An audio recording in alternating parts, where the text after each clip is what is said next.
باچا خان به ویل چې پښتانه په یوه خبره اتفاق کوي چې اتفاق به نه کوو. سلام، وخت مو بخیر قدرمنو. زه سیام خان یو وار بیا د تیر په څیر ستاسې په درانه چوپل کې یم. خدای دې وکړي چې روغ جوړ او د صحت په کالیو کې نغښتي واوسئ.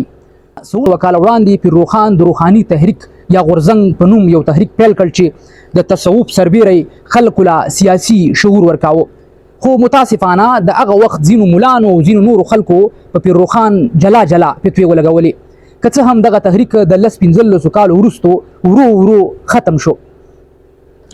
دا د پښتنو بدنصیبي که ناپوهي او که کم نور څه کیدی شي. په دې خاوره مختلفو شکلونو کې په مختلفو وختونو کې تحریکونو سرونه راپورته کړي دي، خو وخت تر وخه بیا ختم شوي دي یا خپل هدف ته نه دي رسېدلي.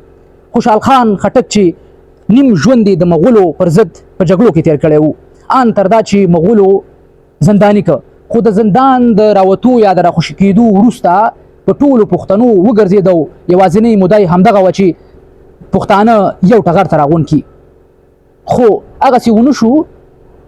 ان تر دا چې ځینې پوهان وایي چې د هغه خپل زوی بارم خان هم د مغولو په لمسه د خپل پلار پر ضد و، ځکه خو یې نیم ژوند بیا عقیدو له یوړو، ټول ژوند یې بیا هم هغلته تیر که. د هغې وروسته یې په کتاب لیکنه باندې زور راوړ.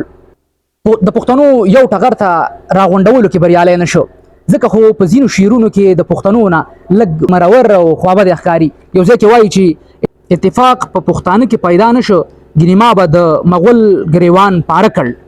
یا په ځینو نورو شعرونو کې وایي چې هر چاره د پښتنو تر مغول ښه ده، هر چاره د پښتنو تر مغول ښه ده، اتفاق ورسره نشته ډېر ارمان.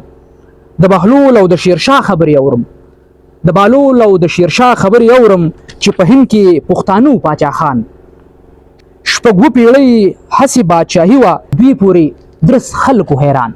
درنو لیدونکو، د دې خپرونې یوازینۍ موده مې همدغه وه چې دا کتاب اتلان نومیږي. په دې کتاب کې د امیر کروړ نه راواخله غازي امان الله خان، پیر روښان او ان تر دا چې دې کړی د اجمل خټک بابا ژوند پورې ټال خوړلی دی.